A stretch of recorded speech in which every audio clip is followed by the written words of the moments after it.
Welcome to Natural Habitat Adventures, Daily Dose of Nature. I'm your host, Sunny Vanderstar. Today's topic is Bear Aware, How to Behave in Bear Country. And it will be presented by wildlife biologist Aaron Bott. Aaron, thanks for being here today to present to us. This sounds like a pretty fascinating topic. Let's go ahead and dive right in. Thank you, and thanks everyone for tuning in. I hope you're having a wonderful Friday.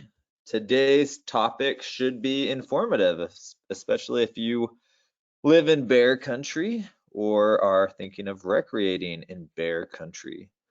So without further ado, we will dive right into our topic. First, I want to point out that this photograph of a boar grizzly, a male grizzly in Yellowstone, coming right towards the camera is a pretty incredible picture taken by my friend Ronan Donovan. I think that this is kind of the evocative image that we think of when we imagine a close encounter with a bear. And today I'm going to be using the language negative encounter or positive encounter pretty frequently when I'm talking about our interactions with bears in the wild, because as all of us, I'm sure, are aware, not every encounter with a bear in the woods is a negative one. Sometimes you can have remarkably positive encounters. And today I'm going to be talking about how we can avoid the negative encounters and maximize on the positive encounters. So I'm a wildlife biologist. I specialize in large carnivores here in North America. I work with government agencies and NGOs, specifically with wolves, but I also have spent some time working with mountain lions, grizzly bears, and black bears. That's kind of the whole guild of large carnivores, large carnivores that we have here in North America, with the exception, of course, of the polar bear. I don't have any experience working with polar bears, but maybe someday. I grew up around the Yellowstone area where I've worked most of my life. Grizzlies in the greater Yellowstone ecosystem are managed and monitored by the Interagency Grizzly Bear Study Team, which is a collaboration of several government organizations and tribes working together to try and help grizzly populations remain stable and increase in areas where they're able to do so. So I've had my fair share of interacting with bears, again, both grizzly bears and black bears. So I'm going to share some of my tips with how we can better understand coexisting with bears. And this is a really important thing for us to all comprehend, because humans are a storytelling species. I say that often. We are obsessed with telling stories and we're good at it, but we are particularly obsessed with monsters. We just love scaring ourselves.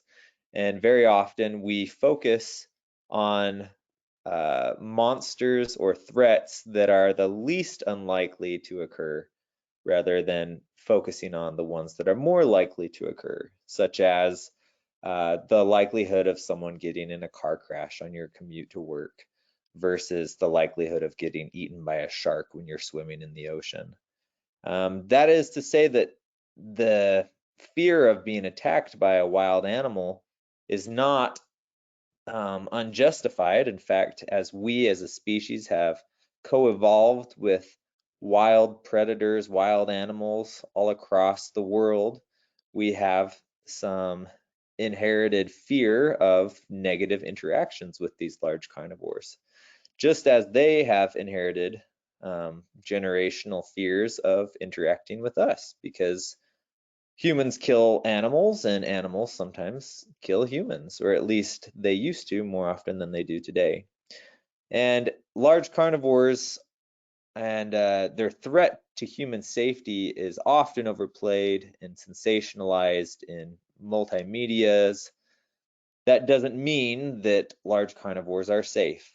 They are indeed dangerous, just like all wild animals are dangerous.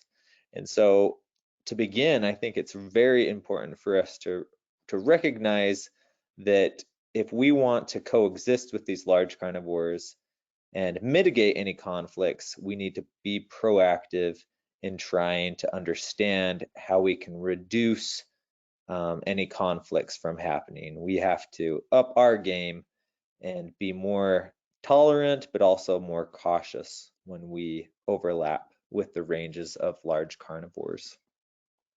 So to begin, I always think it's a good idea to never assume that everyone is on the same page when talking about animals. I think that we need to begin by talking about the natural history and the life history, and even maybe the evolutionary history of the species that we are going to be dealing with.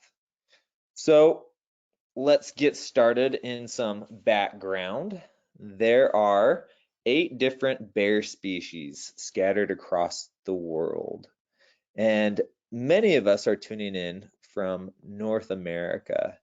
And many of the folks who are going to be traveling to, say, some of North America's national parks or to Alaska with Natural Habitat Adventures are most likely going to be encountering 2 or at least one of 2 different species. We have the brown bear, Ursus arctos, which is also known as the grizzly bear. Let's not get confused right off the bat. There are many common names for different animals on the landscape, and it really just depends on your human geography's culture as to what you call that animal, which is why we have scientific names applied to different species to help mitigate any confusion. So if you're in Alaska and in parts of Canada, very often these are called brown bears. As well, if you're in Europe or Asia, we call these brown bears, but in the lower 48 states, these animals are often referred to as grizzly bears. However, they are all the same species. And then we have the American black bear, or Ursus americanus. As I mentioned earlier, North America does have polar bears, and there are some specific NatHab trips that can take you to go see polar bears, but your chances of having a negative encounter with a polar bear are pretty slim because polar bears generally don't live in areas where there's a lot of human habitation. And even if you are out traveling to see polar bears, you're generally in a safe, confined setting. But that's different for black bears and grizzly bears, especially black bears that have a very broad range all across North America. And so you might not need to travel on any trip to encounter a black bear. You might have black bears in your backyard. And for some of us, we might have black bears and grizzly bears in our backyard. Now, there are other bear species. Unfortunately, some of these bear species are highly endangered, and some of them are so reclusive that it's very unlikely that you will encounter any in the wild. So I'm going to assume that people are not going to be bumping into giant pandas on their backyard dog walk in the morning. You're not going to most likely be encountering a sloth bear or a sun bear, etc. So here in North America, we have black bears and grizzly bears really ranging everywhere south of the Arctic. And black bears and grizzly bears are cousins. All bears are related, evolutionarily speaking, but American black bears live just in North America. That's where their home is. Grizzly bears, or brown bears, have a much broader distribution, and they can be found, at least historically, everywhere pretty much in the northern hemisphere. They're known as a whole Arctic species, kind of like gray wolves and golden eagles. So they can be found everywhere in the northern hemisphere. But across the Bering Land Bridge, when North America was joined with Eurasia during the Pleistocene, the Great Ice Ages, we had a lot of biotic interchange where animals and peoples were moving back and forth between the continents. And this is when grizzly bears, which originally evolved in Eurasia, crossed over into North America about 72 10,000 years ago, 70,000 to 10,000 years ago. And as I already mentioned, grizzlies or brown bears have a tremendous historical distribution across the northern hemisphere. It's kind of shown here in this map. And because of this huge range, this huge distribution, people have been interacting with these animals for a very long time. And so they titillate the imagination. We have ideas about what bears are and how they behave, etc., etc. And again, they've created a big sensation among humans for thousands of years. And one of the most sensational things about bears is that they are carnivores. Technically, they are carnivores. They belong to the order Carnivora, although I think many of us realize, and we'll talk about this more in just a second, that bears are also omnivores, which means they, like humans, eat both plants and animals. But again, bears technically are carnivores, and therefore they kill and eat other animals. And this graphic picture is taken just in Yellowstone National Park of a bear scavenging off of an elk. But it's been noted by many people that bears kill in order to get meat, which is essential for their body's nutrition and development. And because bears can kill and eat a lot of meat, this makes them dangerous and terrifying to many people. And unfortunately, this has caused a lot of persecution of bears all over the world, but particularly everywhere where we have had brown bears or grizzly bears. And in most of the lower 48 states here in North America, grizzly bears have systematically been eradicated from much of their historic range. And this brings me to something that I always like to bring up when I'm talking about large carnivores, and that is that despite being biological entities, despite the fact that these things are animals, they're organisms with a life history, a natural history, which is very interesting and complicated. Most of the time, people translate these live and living things into symbols and into imaginings and into emotions even. And whether or not you've ever encountered a bear in the world, you probably have an idea about what a bear is or what it should be.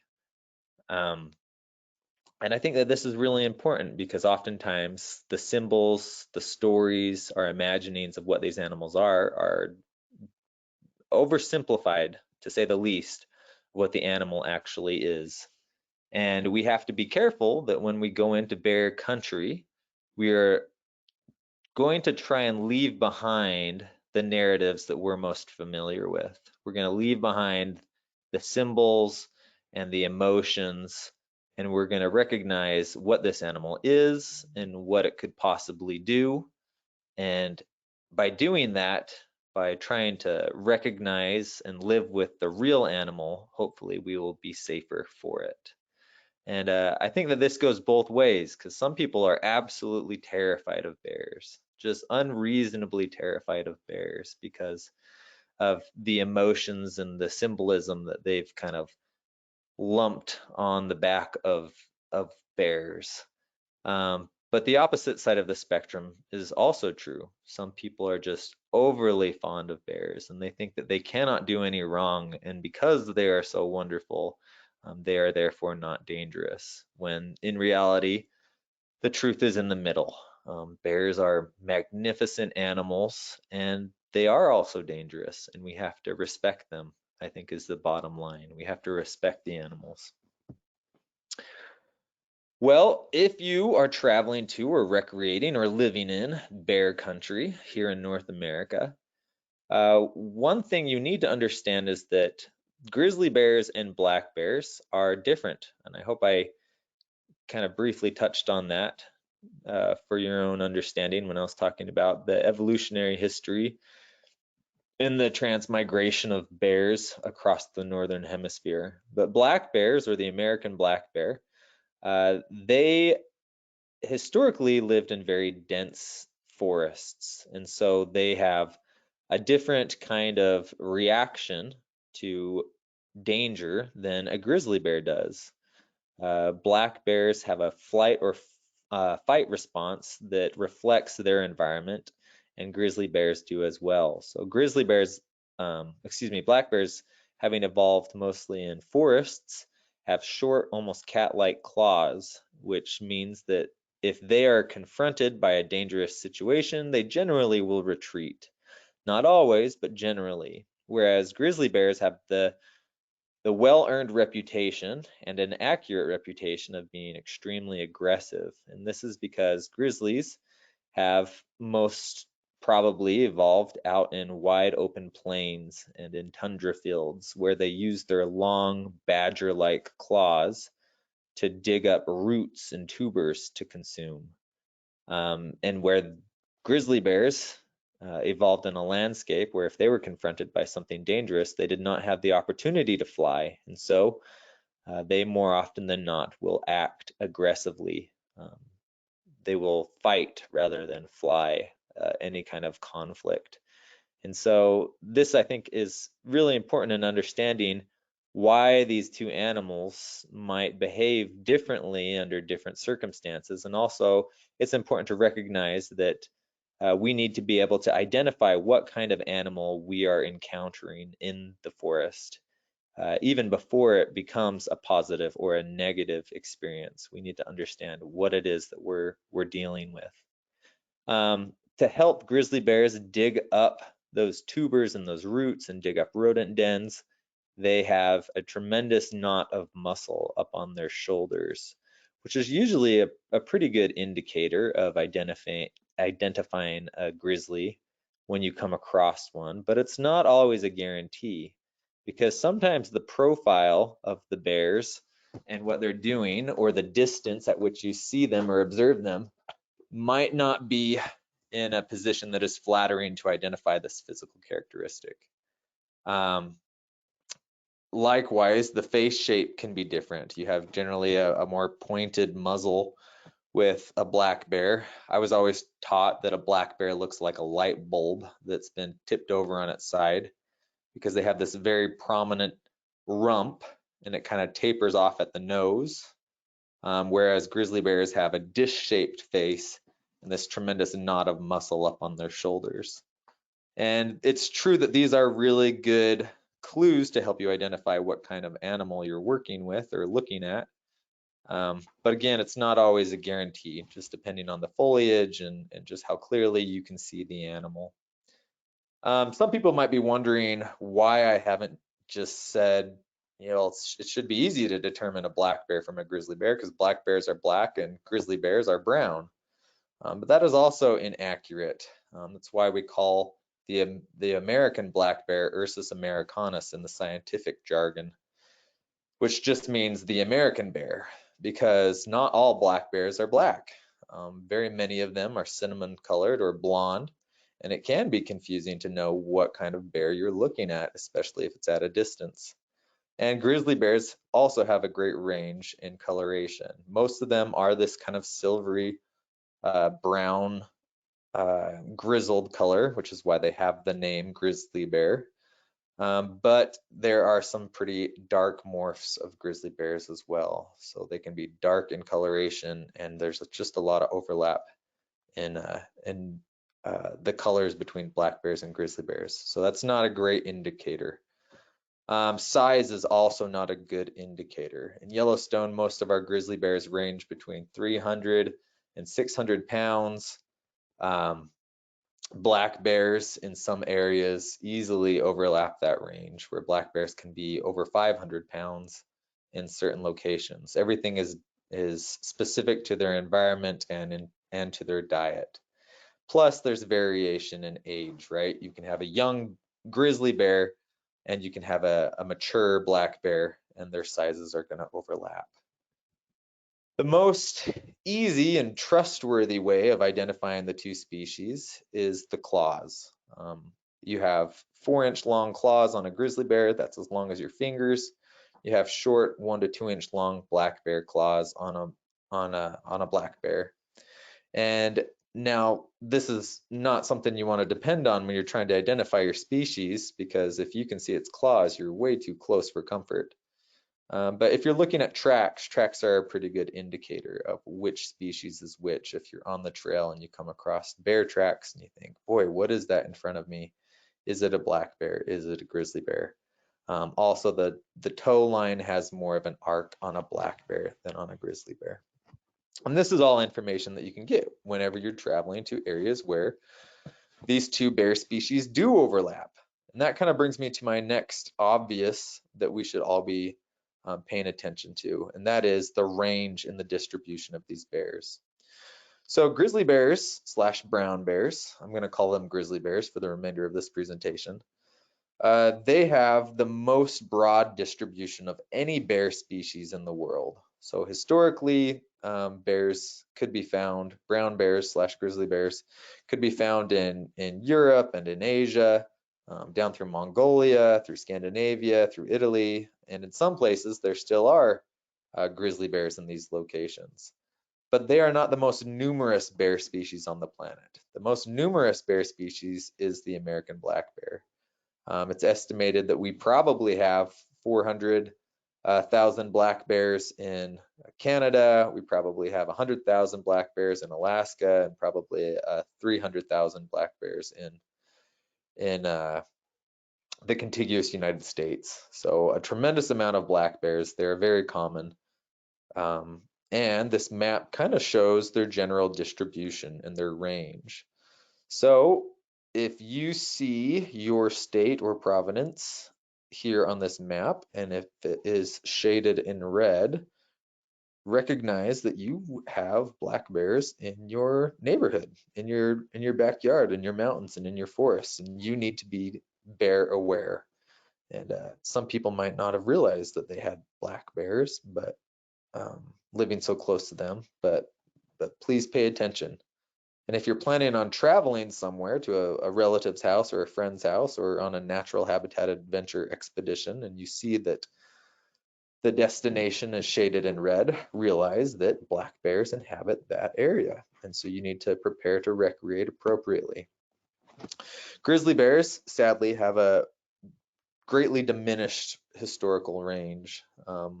Only in the lower 48 states do we find grizzly bears in the Yellowstone ecosystem and in the Northern Continental Divide ecosystem, which is up by Glacier National Park. So southeastern Idaho, western Wyoming, and in western Montana do we really have grizzly bears. There are a few grizzly bears kind of dabbling around in the state of Washington, but it's not really worth mentioning. They're so endangered over there. But yeah, historically, grizzly bears used to live basically anywhere west of the Mississippi River, all the way down through central Mexico. But today, grizzly bears have lost much of their range. However, if you are going to be traveling to Glacier National Park or to Yellowstone National Park as part of a natural habitat adventures expedition, be aware that you're going into grizzly country. Now, the problem about bears, let me just switch through this really quick. The problem with bears and people is that they don't often mix because of their life history capabilities. And I'm actually going to skip forward to this slide really quick because I think it's going to help me transition into our next subject a little bit easier. But bears, black bears, and grizzly bears are omnivores. The majority of their diet is vegetation. About 80 to 90% of a black bear's diet, depending on where it lives, is vegetation. They have a simple monogastric system, just like people do. They have carnassials that have developed what are called talonids, these wide-based molars, which help them to chew on roots and fruits and other simple plants, and allow them to digest these carbs and these proteins and these sugars to help them survive and do what bears do best. Grizzly bears have a higher concentration of protein in their diet, but still the protein is a minority compared to how much vegetation they consume. In the Yellowstone ecosystem, we have grizzly bears that have the highest consumption rate of protein that we have been able to document, and that's because the biomass of prey available to those grizzly bears is so much higher. But still, it's about 60% vegetation that these bears are consuming. And people and humans often conflict when it comes to utilizing the land for resources to support ourselves or to support themselves. So we have what are known as ecological predictors and we have social predictors. And ecological predictors are what kind of natural resources are available for these animals to consume so that they can live out their natural history. And that not only includes large prey, native prey herds, but also resources like fish or vegetation or insects that are going to help them thrive and survive. And all of this requires a lot of land, a lot of big space. But there are also social predictors which are going to influence the range of these animals as well, because humans take up a lot of space. We utilize a lot of resources, and we also put livestock on the land where bears tend to live, which can create conflicts. And so as more people inhabit the West in particular, some of these last haunts of wild places, we have more overlap.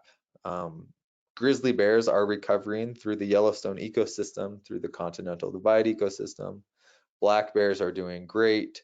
More people are moving into their habitats, and therefore we have more overlap. And more overlap is a cause of concern because there's more chance of conflict. And in this image, we have a black bear that is getting into someone's bird feeders. And this is not okay. This kind of behavior might seem cute for a split second, but this is actually a nightmare waiting to happen because the bears are becoming food conditioned. They are habituating to living in people's backyards. And now I know what many of you are probably thinking, and it's true. It was the bear's backyard first, and most likely it was the bear's backyard first. But in this instance, we've got a bear that is in someone's backyard. They're getting into bird seed. It's food conditioning that bear, and that bear is becoming habituated to being comfortable around people and using people as a food resource, not consuming people as a food resource, but depending on people as a method of providing food for them. So how can we live better with wild neighbors, with bears in our backyards? What can we do that is more responsible to keep bears living wild, and how can we live more proactively and more considerately with these bears in our backyard? Well, in British Columbia, from 2014 to 2018, their Providence Wildlife Agency documented the number of negative black bear incidents in neighborhoods. And the primary cause of conflict was overwhelmingly garbage. Garbage was left out and unsecured, and bears got into the garbage, and that caused a mess, and we had depredation of property. And in some cases, people were injured or attacked by bears. Secondly, we had gardens and trees, orchards, food resources, again, available for bears to come and depredate on. Then finally, we had livestock, and then we get not far behind livestock into compost, bird feeders, barbecue, and pet food. And this is the number of incidents in a 4-year time span. You had 20,000 negative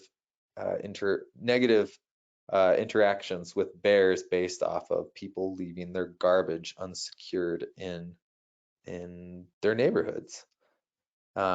Things like that are really easily fixed, but they depend on education, teaching people why you have to secure your garbage at night, why you can't leave your pet food out at night, why bird feeders might not be appropriate for your neighborhood, why gardening might be more challenging. And all of this is again based off of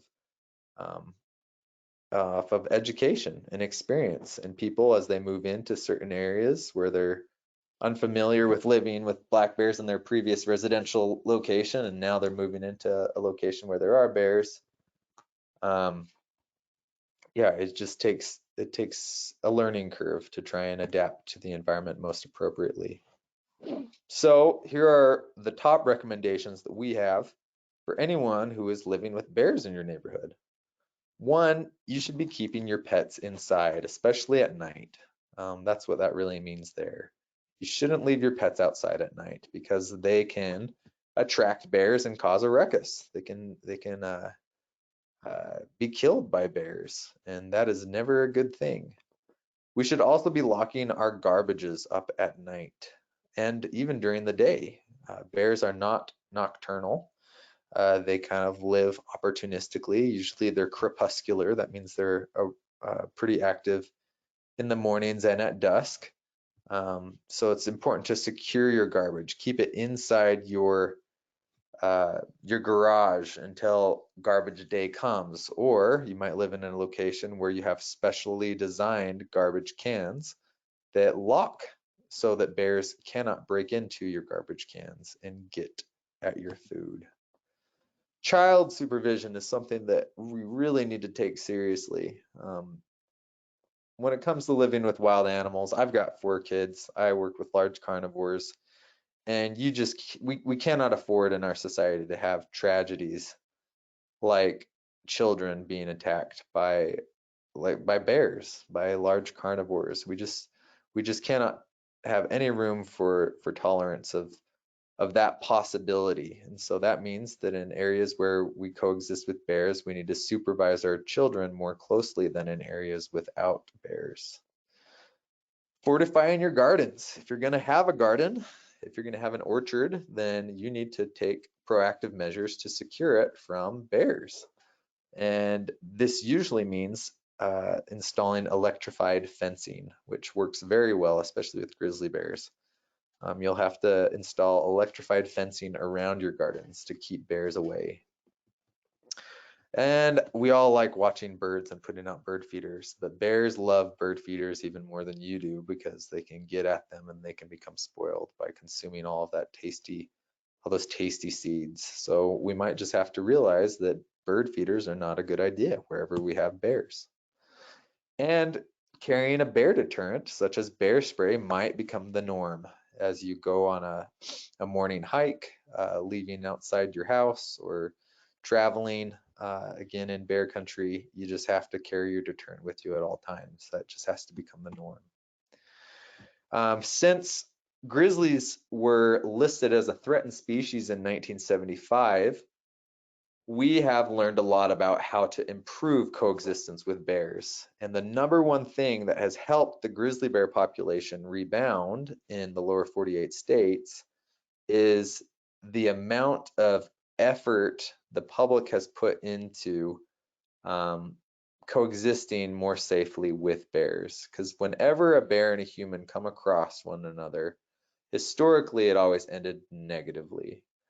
They were negative interactions because the bear would become habituated to the people's food, and it might not even be you. You might be doing everything right, but someone before you might have done something wrong, which led to a negative interaction, and then the bear is ultimately killed or euthanized or injured.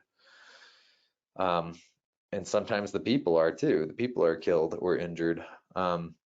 So we began to work really hard in creating bear-proof canisters, bear-proof garbage cans, and developing tools like bear spray, which is highly effective at keeping bears away from people.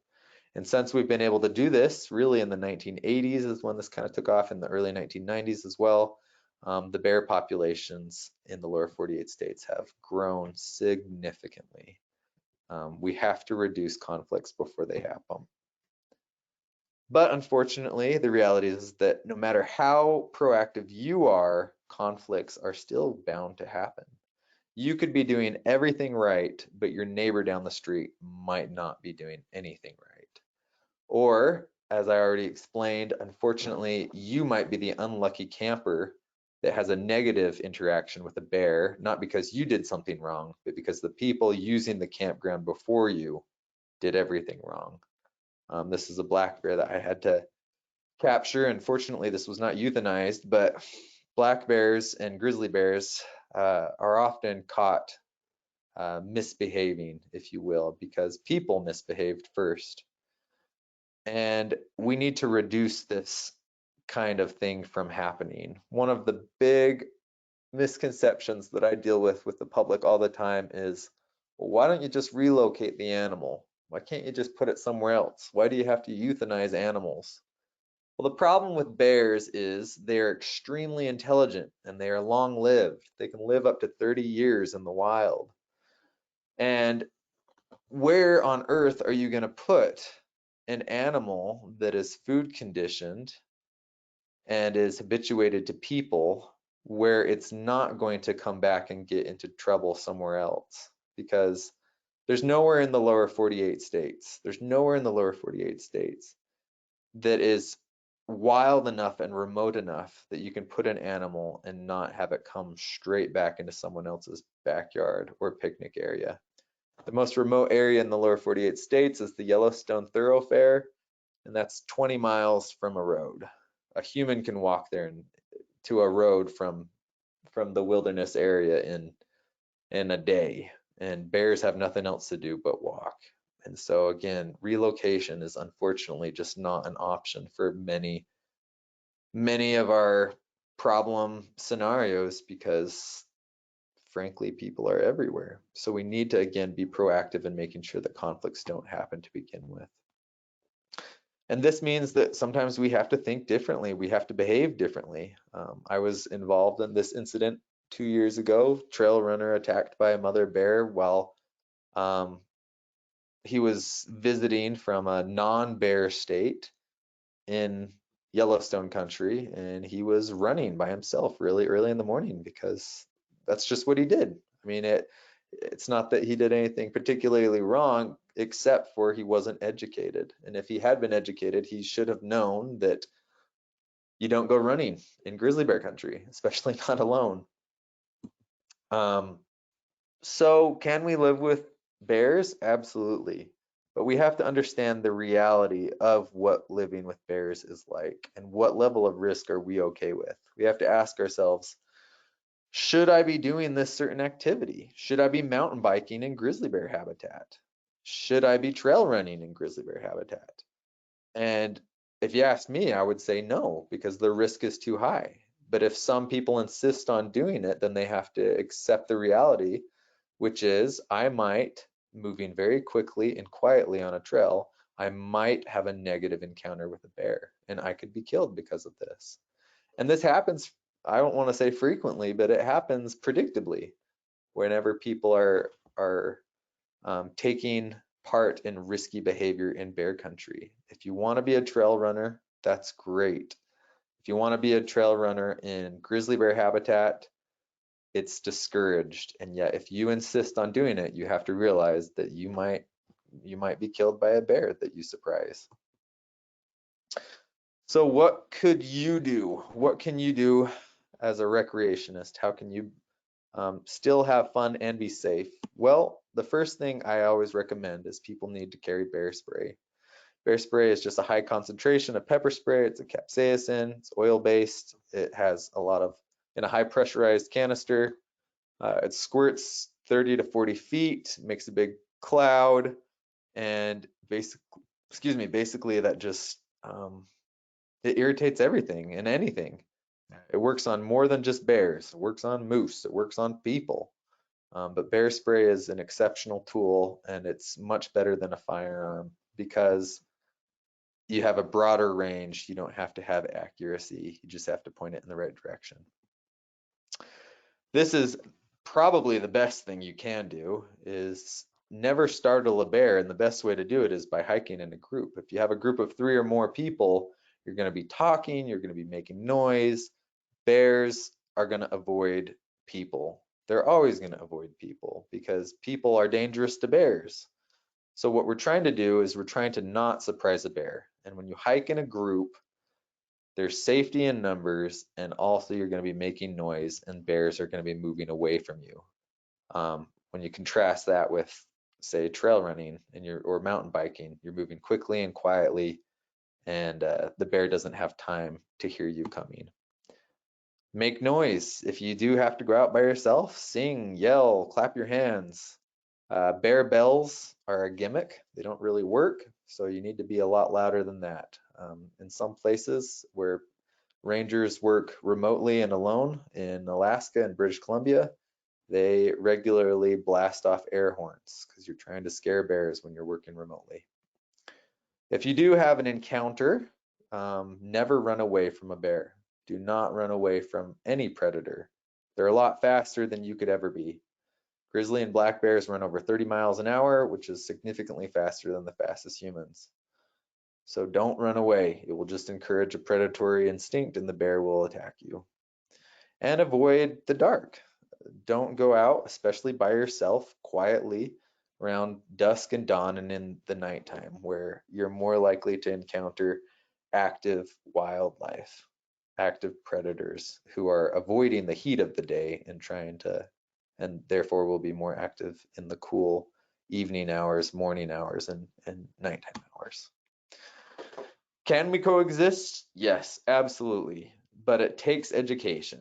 You have to live differently. You can't move from a non-bear state or recreate from a non-bear state in a bear state and expect to do everything the way you've always done it. It takes some give and take. It takes trying to figure out what we can do to help preserve this wildlife, these incredible species on the landscape. And I mean, people are moving in, right? Like it's the tragedy of the 21st century is that we've got hyper development in a lot of areas which have historically been wild habitat for these animals. And unfortunately, I don't have a surefire way of stopping that. So the best thing we can do is to get educated and to teach people to appreciate the wildlife that they have in their backyards.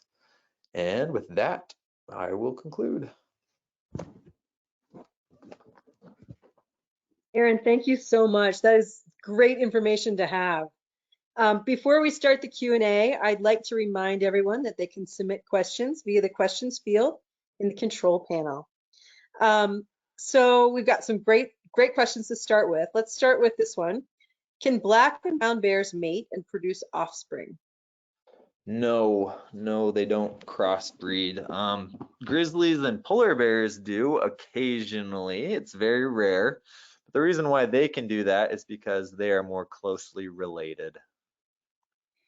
Interesting. And are there certain colors that we should avoid wearing around bears?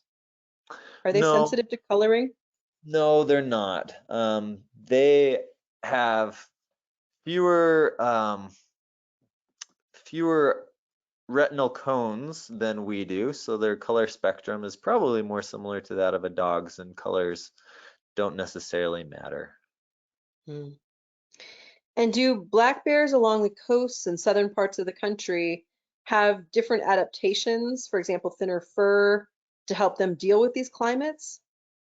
Yeah, they do. So I didn't get into this, but I think everyone is familiar with the reputation that bears have for hibernating. Bears aren't true hibernators. They actually do something that's pretty unique. But that's all based off of their metabolic needs. So the reason why a grizzly bear, for example, will hibernate is because its food resources are buried under snow, mostly vegetation. Black bears are the same. However, there are certain populations of bears, black bears, that live in areas where they don't need to hibernate because there's food available to them year round. So in some places like in Florida, in some parts of Texas, some warmer climates, the bears just do not hibernate. Hmm. Do you think grizzly bears will continue to spread out into other states? No, I don't, which is unfortunate, but grizzly bears are very challenging to manage. I work mostly with wolves, and wolves can secretly coexist with people on the landscape. grizzly bears are much more noticeable, and frankly, they are much more dangerous. More people are killed by grizzly bears than black bears, or than by wolves, by a long shot. And grizzly bears also kill a lot more livestock. And so, because of their controversial reputation and their slow reproductive cycle, I mean, I hope I'm wrong, but I don't think it's a reality to expect grizzlies to recover in other states than where they currently are. Hmm. And why are brown and black bears being hunted outside the greater Yellowstone area?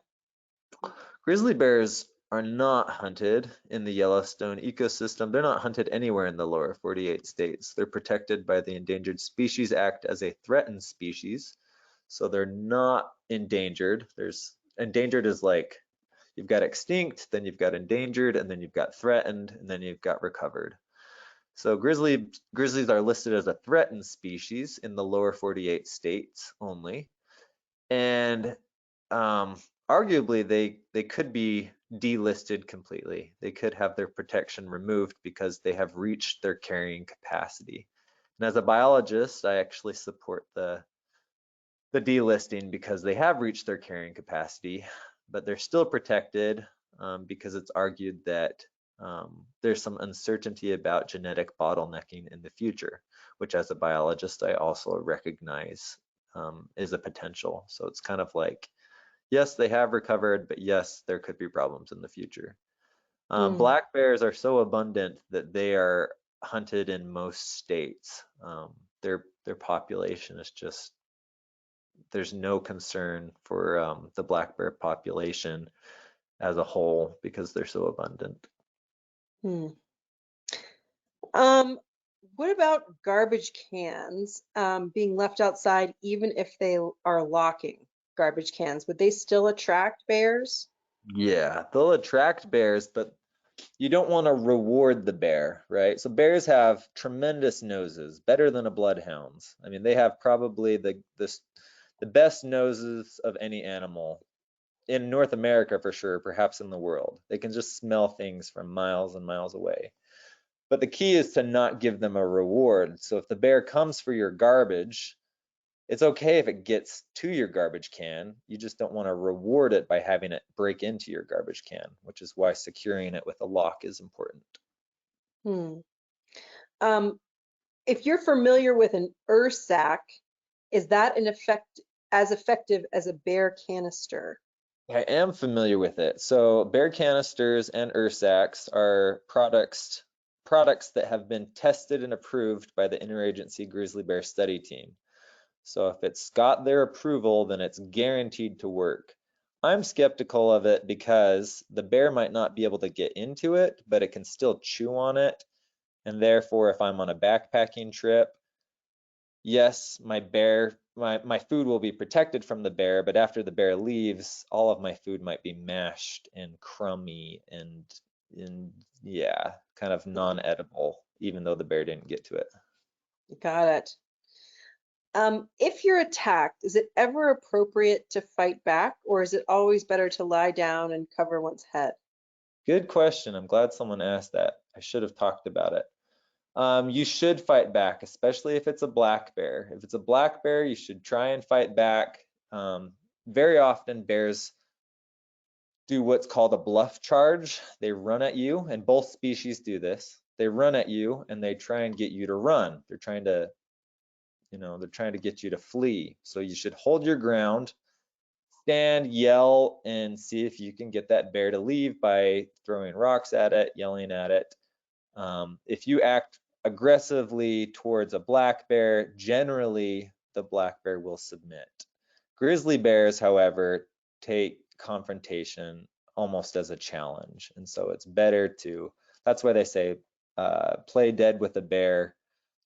Generally the grizzly bear, excuse me, play dead with a grizzly bear, and generally the grizzly bear will leave you alone. If in a horrific nightmare situation, the bear does not leave you alone, but still continues to attack and maul and consume you, then you must fight back. Mm. Should we avoid carrying snacks while hiking? No, it's okay to, I mean, this is the way I look at it. You smell, right? Your body smells. You smell, you've been around your food, you ate breakfast, you maybe didn't brush your teeth and you got tuna breath. You stink. You smell like a snack. But bears don't eat people. And so if a bear comes around and sees you or sees your tent, it knows that you're in there, and bears are scared of people. Generally speaking, bears are risk adverse and they are not going to come after you. But if they think there's a snack in your backpack and you've put your backpack with a snack in it on the ground and you've left it unsupervised, the bear is going to come get your backpack and then we're going to have problems. But you're stinky. You're always stinky. So it doesn't matter if you're carrying it on you. That's the best place to keep it, is on you. Hmm. Does one human and two medium-sized dogs count as a group of three in black bear country? Was it medium-sized dogs? Is that what Yeah. they? I don't think so. No, because your dogs run around and they might make noise, but they also might not. I mean, I have a German Shepherd and I go hiking and she's off leash sometimes and she's nowhere near me. And sometimes dogs, especially medium and small dogs, get overly confident and they chase a bear, and then the bear realizes, wait a minute, why am I being chased by this thing? So it turns on your dog, and then your dog realizes, holy smokes, I picked a bear that's bigger than me and it's gonna eat me, and it runs back to you. And anyway, I just think it's better to have someone who you can have a conversation with. Although I would say also that it's better to go hiking with your two dogs than it is for you to go hiking by yourself, perhaps. Hmm. Wow. Well, thank you again for clarifying all that information for us. That is really, really helpful. That's the last question we have time for today, so I'll turn it back to you for closing comments. Well, thank you, everyone. I really appreciate you tuning in. Hopefully this was helpful. My big takeaway is know before you go. Just do your research, figure out if where you live or if where you're going to be recreating has bears and what kinds of bears are there, and then get more information. You can get information by talking to your travel guide. You can get more information by talking to park rangers, forest rangers. Um, just get educated, and then you'll be prepared, and you can live happily with a wonderful and hopefully positive experience in bear country. That's it. Mhm. Thanks again, Aaron. And thanks everyone who tuned in today. Please join us again next week for our next daily dose of nature. You can check out next week's lineup, including registration links, on our website at nathab.com/webinars. We did record today's presentation. We will have the replay available on our website soon. With that, I'll conclude the webinar. Have a wonderful weekend, everyone.